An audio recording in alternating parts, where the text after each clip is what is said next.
tipe kepemimpinan Anda dan tipe kepemimpinan Megawati? Nah inilah, Anda ini kayak orang geblek. Nggak bisa bedakan kepemimpinan kok bilang begitu. Kalau Anda nggak bisa bedakan ya sudahlah sana, ngapain sih ikut-ikutan di sini? Mau tahu?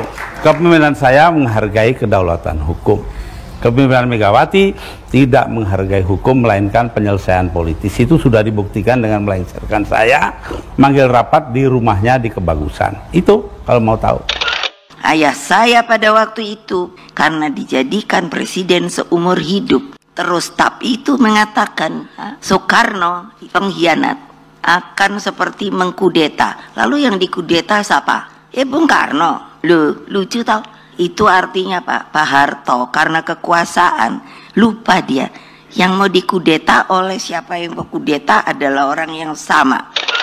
Tapi Gus Dur, dalam upaya mencopot Anda, siapa orang yang paling bertanggung jawab atas pencopotan tersebut menurut Anda? Dua. Siapa? Amin Rais dan Megawati. Mengapa?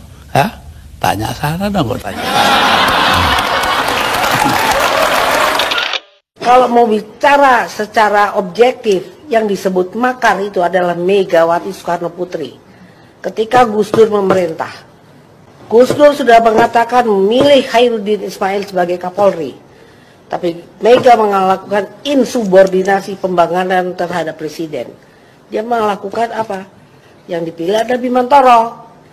Kemudian dia pecah belah lagi TNI Polri. Moncongnya yang namanya waktu itu Jenderal Riamizat sebagai KSAD, saya ingat sekali karena saya ada di istana waktu itu sama Gus Dur. Itu moncongnya sudah diarahkan ke istana. Itu yang namanya makar, unsurnya masuk menggunakan kekuatan bersenjata. Sekarang Megawati bagaimana itu? Saya mau tanya tuh ahli hukum. Saya mau tanya tuh TNI Polri itu kayak apa? Polri itu bagaimana menyikapi Mega? Saya 2 tahun wapres, tapi saya kalau boleh ngomong acting presiden. Karena apa? Disuruh sama Gus Dur ke sono. Saya jalankan beres. Terus saya mau meremehkan saya. Oh jangan deh kali ini. Ya. Kalau memang Megawati dan Amin Rais dianggap orang yang paling bertanggung jawab atas pencopotan Anda, apakah Anda dendam sama mereka? Nah, Artinya Gus Dur sudah melupakan itu, sudah memaafkan. maafkan, lupa sih enggak. Kemudian yang keempat kan posisi jabatan tinggal wakil presiden. Kalau mau itu kelompok reformasi itu yang dimotori oleh Poros Tengah dan Golkar waktu itu bisa menyapu semua posisi, semua jabatan. Nah, tapi ketika itu baik Pak Amin maupun Gus Dur juga sebetulnya Bang Akbar Tanjung mengatakan bahwa kita kan tujuan kita kan bukan untuk sok-sokan serakah-serakan mengambil kekuasaan. Nah, agar situasi ini damai, tidak terjadi konflik-konflik yang berkepanjangan, maka dimintalah Megawati untuk menjadi wakil presiden. Nah, waktu itu sih prosesnya Megawati ngambek, memang nggak mau, tapi kemudian atas bujukan Gus Dur akhirnya Ibu Megawati mau jadi wakil presiden. Kenapa nggak mau jadi wakil presiden? Karena jatahku kan presiden, kenapa jadi wakil?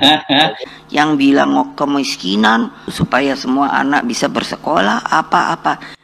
Kalau saya sekarang hanya bilang jalankan dengan benar dan berhasil. Apalah ya namanya itu ya, hanya ngomong doang lah gitulah. Iming-iming atau apalah entah. Katanya mau kasih makanan gratis. Di ujungnya pendidikan dan kesehatan yang akan membawa rakyat kita keluar dari kemiskinan. Makan bergizi juga hal yang strategis. Kita selamatkan anak-anak kita, tapi dengan itu kita akan memberdayakan ekonomi pedesaan, ekonomi kecamatan, ekonomi kabupaten, ekonomi provinsi. Puluhan triliun akan beredar di daerah-daerah. Ku hitung kan 10.000 toh. Iya, apa yo? Apalagi sekarang harga naik. Mas Bowo, kalau denger ini tolong deh suruh dihitung lagi. Loh ya, Nanti kalau udah makin melambung, ibu-ibu ini kan udah datang ke saya. Ibu gimana dong cabenya sekarang? Aduh pusing lah gua. Sorry ya mas, saya mesti kritik. Loh orang saya bener kok. Saya suruh ibu-ibu hitung 10.000 dapat teh apa toh? Nah sekarang ada 4 nih Gus yang disebut-sebut sebagai ya kandidat terkuat ya. Ada Pak SBY sekarang. Kemudian juga ada Pak Prabowo, ada Ibu Mega ya, dan Pak JK. Dari 4 ini nih Gus, menurut Gus Dur mana yang kira-kira akan dipilih oleh rakyat dan diterima oleh rakyat Indonesia? Kalau orang yang paling ikhlas kepada rakyat Indonesia itu Prabowo. Bukan saya mau cari nama, no. Itu kemanusiaan saya. Nah, ini hanya gembar-gembar terus menghilangkan kemiskinan apa? Lo gampang, pergi aja kolong-kolong jembatan, lihat. Ikhlasnya seperti apa Gus? Ya banyak lah yang dia bikin itu menunjukkan betapa dia ikhlas betul kepada rakyat Indonesia. Yang lain tidak ikhlas? Ya nggak tahu ya. Yang hilang dari manusia Indonesia sekarang ini adalah etika, moral, dan hati sanubari yang sudah tumpul hanya ingin kuasa. Megawati kan ibu sempat menyebutkan sebagai sumber kekacauan. Betul, emang dia. Dari sejak awal 12 dosa yang saya coba rangkum. Terutama waktu dia menandatangani amandemen konstitusi kita. Penjualan BUMN. Banyak lagi itu. Saya lupa ya, tapi saya ingat ada 12 poin itu saya ingat. Tapi nggak diapa-apain. Hiruk pikuk panggung gelaran Pilpres dan Pilkada serentak 2024 telah usai. Protes sana-sini, hujat-menghujat. Semua parpol saling mengklaim paling benar dan paling jujur memperjuangkan kebenaran dan keadilan semu. Ya, kita semua terlupa untuk merefleksi kembali bagaimana perjalanan sejarah bangsa ini yang selalu berulang menyuarakan kebenaran moral etika tanpa mampu untuk menuntaskannya. Kecuali kondisi situasi dan zamannya bahwa kita adalah bangsa yang gampang lupa atas kesalahan. Usai kalah di Pilpres 2024 lalu dengan angka memalukan, kini PDIP kembali dihadapkan pada kenyataan pahit ketika para jagoannya kalah di Pilkada 2024. Megawati Soekarno Putri pun sempat menyatakan kekecewaannya atas Pilkada serentak 2024 dan kekalahan calon yang diusung di daerah basis massa. Di Jawa Tengah, Sumatera Utara hingga Banten, wilayah ini dalam beberapa pemilu terakhir menjadi basis massa PDIP, jagoan banteng terkapar. Fenomena yang tidak masuk akal bagi partai yang begitu dominan dan merajai konstelasi politik setidaknya dalam 1 dekade terakhir ketika kader terbaiknya Joko Widodo atau Jokowi sukses menjadi RI 1-2 periode sebelum akhirnya dibuang karena dianggap berkhianat kepada partai. Sejarah terus berulang. Kekisruhan terus berlanjut sesuai dengan karma politik. Kiranya ini adalah karma yang mesti dirasakan oleh PDIP, wabil khusus bagi sang ketum Megawati Soekarno Putri. Sejarah telah tertoreh. Tragedi politik penuh intrik dan kontroversial terjadi ketika Kiai Haji Abdurrahman Wahid atau Gus Dur menjadi korban, dicurangi dan dimakzulkan dengan rekayasa politik. Sehingga beliau berhasil dijatuhkan dengan Megawati tampil menjadi presiden pengganti.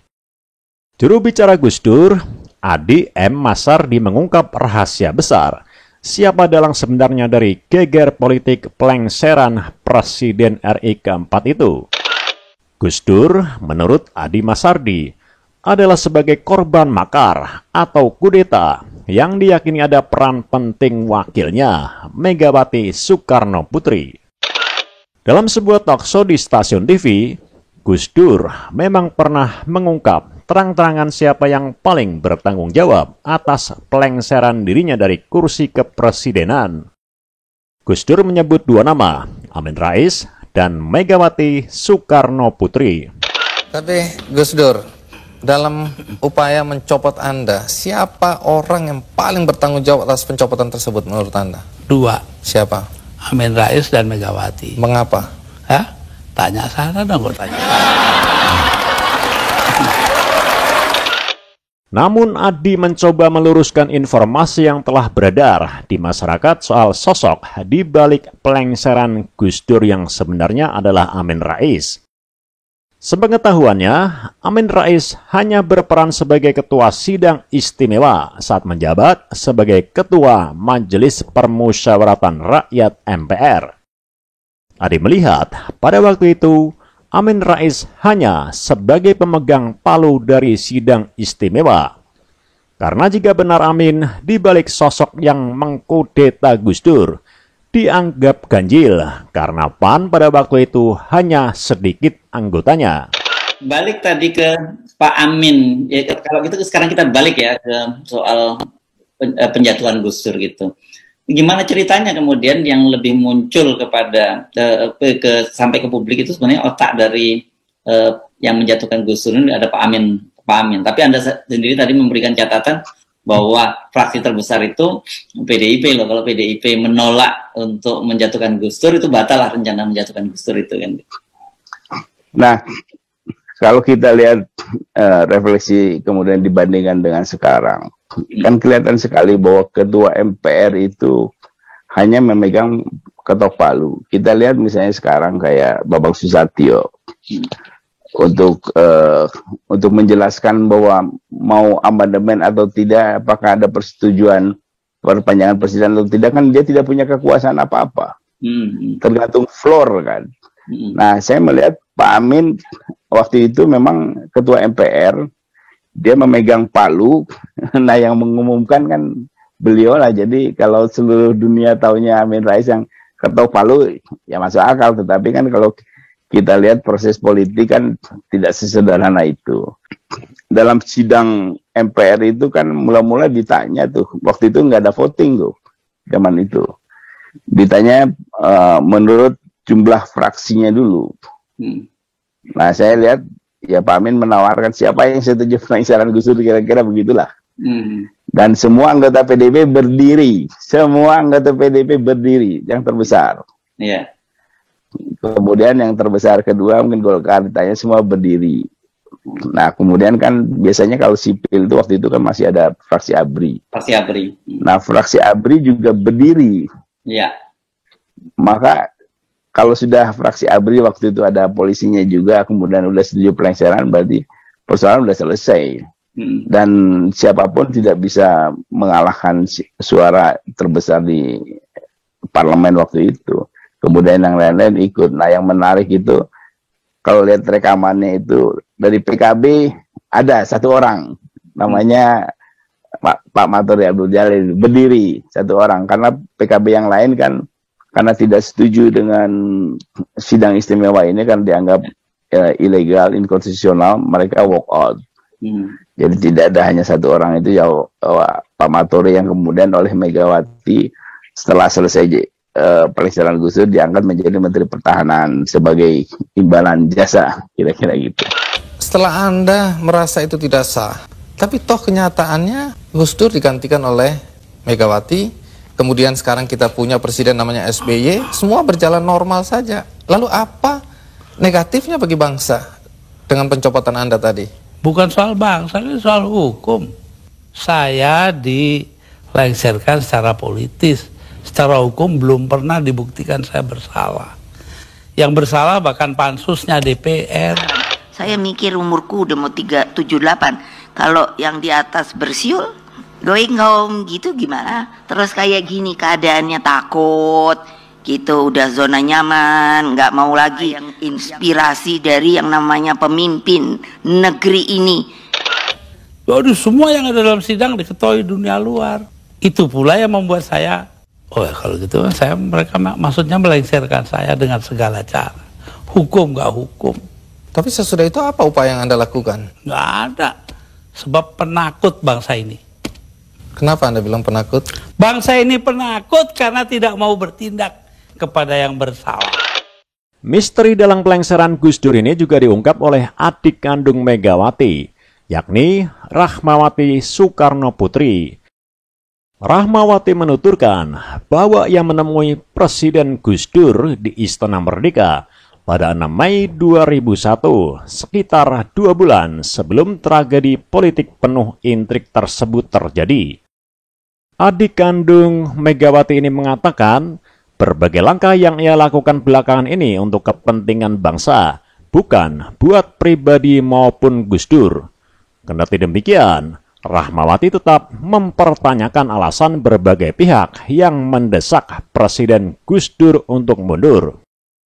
Menurut Rahmawati, tak ada alasan kuat bagi Gus Dur untuk mengundurkan diri dari kursi kepresidenan. Bila alasannya konstitusional, kemungkinan presiden pengganti Gus Dur pun akan mengalami nasib yang sama. Ini akan menjadi presiden buruk dalam kehidupan berbangsa dan bernegara, kata dia menegaskan. Rahmawati menilai, bila Gus Dur mundur dan Megawati menjadi presiden, sama saja dengan Megawati mengambil kekuasaan. Karena itu, Rahmawati menyarankan agar Megawati tak mengambil kedudukan itu. Bila Megawati mengambil posisi itu, sama saja dengan kudeta konstitusional, ujar Rahmawati waktu itu. Beberapa hari sebelumnya, ia juga pernah menyarankan Megawati untuk mundur dari kursi Wapres. Kala itu Rahmawati mengatakan, bila Megawati tak sepaham lagi dengan Gus Dur, sebaiknya mengundurkan diri sebagai Wapres. Megawati dapat mengambil contoh dari Bung Hatta yang siap meninggalkan kursi Wapres lantaran tak sepaham lagi dengan Bung Karno, tutur Rahmawati. Menyelesaikan BLBI, BPPN, 300 ribuan kredit macet. Siapa yang menyelesaikan? Saya, beres. Sampai dari luar negeri menanyakan, how? Kok bisa menyelesaikan utang IMF? Dari semua kasus korupsi terakhir di KTP, ini yang luar biasa adalah kasus BLBI yang menyengsarakan rakyat sampai hari ini. Kasus ini harus dibongkar sampai ke akar-akarnya. Sampai hari ini sudah 70.000 triliun. Bukan 1 triliunnya yang harus diperiksa. Tapi bondonya itu siapa yang memberikan kebijakan? Impres nomor 18 pada tahun 2002.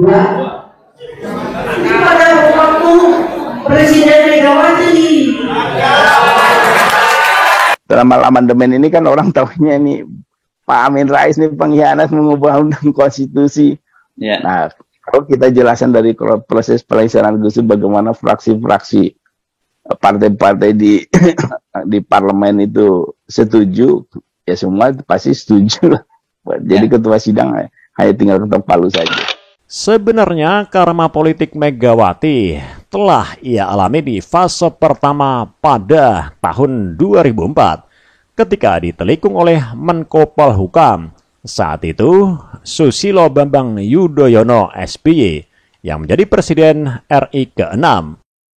SBY sebelumnya mengaku kepada Megawati tidak akan maju menjadi calon presiden. Karma politik dan derita politik tidak beretika buat bangsa ini terus berlanjut. Megawati mendapat kesempatan kembali setelah puasa selama 2 periode bersama PDIP. Megawati kembali tampil berkibar sejak 2014 setelah sukses mengusung Jokowi jadi presiden ke-7 untuk 2 periode hingga 2024. Jadi bukannya saya mau pakai pujian-pujian, enggak. Karena saya jalankan sesuai kekuasaan saya sebagai Presiden Republik Indonesia. Gitu, nggak kayak sekarang. Makanya kok saya jadi bumerang, enak aja. Masalahnya itu sebenarnya adalah kemarin itu harus tawar-menawar secara politis dengan banyak pihak, dengan orang yang punya ambisi-ambisi yang nggak ketulungan. Ya jadi karena itu ya terpaksa begitu. Nah salah satu hikmah adalah di masa depan hal ini tidak boleh terjadi. Jadi tidak boleh terjadi soal tawar-menawar, harus jelas. Nah kalau ada yang mengatakan bahwa presiden jangan begini jangan begitu, menurut saya itu jawabnya simpel aja. Presiden dipilih rakyat, bilang sama rakyatnya, udah. Jadi presiden dipilih rakyat, dia bertanggung jawab pada rakyat bukan pada orang perorangan, siapapun orang itu.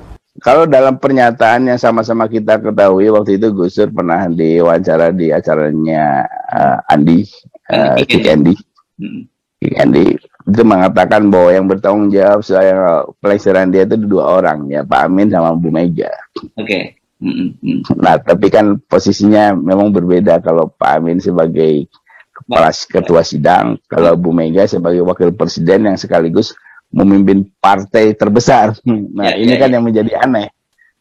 Jadi sebetulnya kalau dilihat dari kacamata sekarang tuh nggak ada lain kecuali makar lah, kudeta.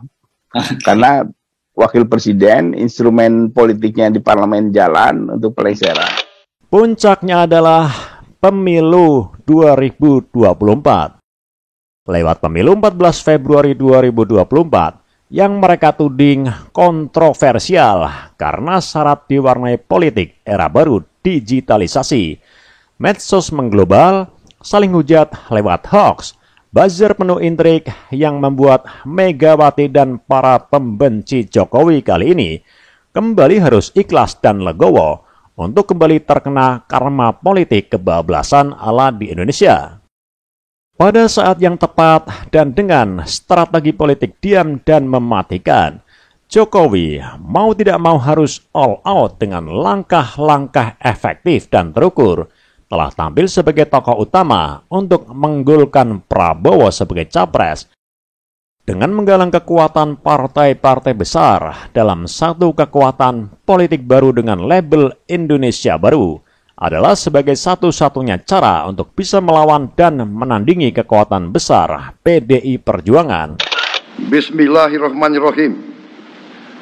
Demi Allah, saya bersumpah akan memenuhi kewajiban Presiden Republik Indonesia dengan sebaik-baiknya dan seadil-adilnya, memegang teguh Undang-Undang Dasar dan menjalankan segala undang-undang dan peraturannya dengan selurus-lurusnya, serta berbakti kepada nusa dan bangsa. Aduh nih sandiwaranya Republik Indonesia, supaya kalian tahu. Tepuk tangan. Gila. Nah, kejaksaan. Nah, coba gimana? Aku bilang pada gila nih semua. Saya itu memaafkan semua sampai istri saya marah kepada saya karena saya pergi ke rumah Megawati. Tapi kenapa Anda lalu ke Megawati kalau memang Anda marah dan kecewa? Saya nggak marah, yang mestinya marah itu bangsa ini. Mereka diem aja lah, kenapa saya jadi ribut? Saya nggak mau ribut. Betul. Tapi disuruh memandang itu benar, nggak bisa dong. Orang kan ada batasnya, antara benar dan salah. Jadi yang benar dalam hal ini istri saya. Ya jalan, apalagi kalau kita flashback lagi agak jauh misalnya soal yang memanaskan suasana politik waktu itu, yaitu Bulogate. Iya. Nah pansus Bulogate itu rapat-rapatnya itu bukan di DPR loh. Oke. Tapi di rumah salah satu tokoh PDIP di Jenggala. Oh, nah yang menarik nah yang menarik itu betul. Nah yang menarik itu apa urusannya Sri Mulyani juga hadir dalam setiap rapat itu. Pada waktu itu Sri Mulyani apa ya, masih dosen ya atau sudah di kabinet? Enggak, Pak, belum. Dia masih dosen di UI masih ya? pengamat, masih dosen, masih pengamat. Nah, kemudian setelah itu kan kemudian dia masuk menjadi bagian dari politik kekuasaan. Tapi pertanyaan saya kan, apa urusannya dulu Sri Mulyani harus ikut-ikutan rapat pansus Bulagit untuk Gus Dur? Oke. Jadi kesimpulan Anda sebagai wakil presiden ini melakukan kudeta terhadap Gus Dur gitu ya, kalau kita lihat dari sisi ininya ya, hierarkinya ya. Kalau hierarkinya dan dari sisi politik sekarang seperti itu. Nah, tapi kan waktu itu kita memang juga orang-orang jalanan tiba-tiba mau menang perang berkuasa, nggak jelas, posisi tidak jelas bagaimana menjalankan konstitusi, undang-undang dan lain-lain. Ya penguasa kira-kira penguasa baru lah. Penguasa baru, kemudian tata krama, tata negara juga nggak paham sehingga dianggap tidak masalah wakil presiden membangkang kepada presiden. Ya udah, waktu itu kan dianggap pertikaian politik biasa. Nah, bayangkan, Bung Karno itu memang visioner, makanya saya pikir, mengapa dia menjatuhkan Pak Harto, Bung Karno? Sampai dibuat begitu. Siapa di belakang dia? Saya nggak mau ngomong, saya tahu. Pernahkah setelah peristiwa ini, apakah itu Megawati atau Amin Rais datang ke Anda untuk meminta maaf? Tidak ada. Mereka merasa dirinya benar, ya sudah. Besok-besok akan terbukti oleh bangsa ini sendiri kok. Presiden itu pemimpin, Pak, bukan cuma manajer. Pemimpin harus mempunyai kemampuan manajemen. Nah itu, kalau enggak dia hancur. Saya belajar banyak mengenai masalah ini ya. Bahwa sekarang ini sistem politik yang membuat politik itu menjadi ukuran satu-satunya, tidak berarti bahwa kita sebagai bangsa harus mendiamkan hal ini. Kita harus menegakkan kedaulatan hukum. Tanpa itu tidak ada artinya negara ini. Jadi karenanya mau tidak mau kita harus menegakkan kedaulatan hukum. Kalau konstitusi dilanggar ya mau nggak mau kita marah. Daripada marah itu disimpan lalu jadi tingkah laku yang aneh-aneh, kan mendingan dikeluarin. Ya, lihat aja nanti. Ya, tapi kalau lihat dalam konstruksi ketatanegaraan secara normal itu adalah sebuah kudeta gitu ya. Sebuah kudeta karena ini sangat tidak layak. Karena PDIP waktu itu bukan partai oposisi. Partai bagian dari pendukung kekuasaan. Jadi kira-kira kalau dalam bahasanya menggunting dalam lipatan. Ya. Oke, jadi sebenarnya tapi yang menarik begini Bung Ersup. Ya Gus Dur sendiri tahu bahwa ini permainan politik. Bagian dari permainan politik itu adalah dapat risiko politik dan Gus Dur menanggung itu, nggak ada masalah karena itu masih setelah itu juga baik-baik dengan Pak Amin juga baik-baik dengan Bu Mega juga baik-baik aja.